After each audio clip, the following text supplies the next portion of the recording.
থানা বিএনপি, পৌর বিএনপি এবং সকল অঙ্গ সংগঠন এবং মহিলা দল সহ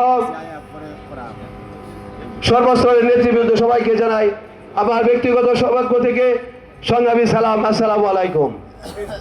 আজকের মত বিনিময় সভায় আমাদের আলোচ্য সচিব আগামী সংসদ নির্বাচন যে হতে যাচ্ছে, আমরা এ পর্যন্ত কিভাবে কি কাজ করেছি সেটাই এজেন্ট। তবে আমি 1 নং ওয়ার্ড বিএনপির দায়িত্বে রয়েছি।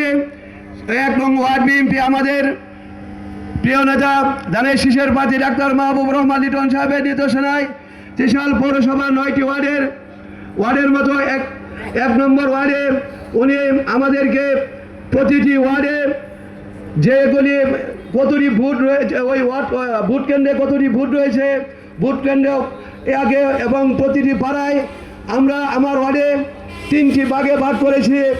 যেমন উত্তরপাড়া, দক্ষিণ পাড়া এবং মধ্যপাড়া, এবং এগুলোর মধ্যে ভোট রয়েছে সেগুলির টিম দেওয়ার নাম আছে। এভাবে আমরা কাজ করব এবং ইতিমধ্যে আমরা বিভিন্ন ওয়ার্ডের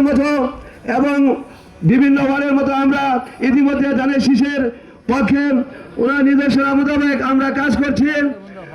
আমরা আশা করছি ত্রিশাল পৌরসভা 1 নং ওয়ার্ড সহ বিভিন্ন ওয়ার্ডে যে ধানের শীষের জোয়ার উঠেছে, আমরা মনে করি সবাইকে সালাম জানিয়ে আমরা ধন্যবাদ।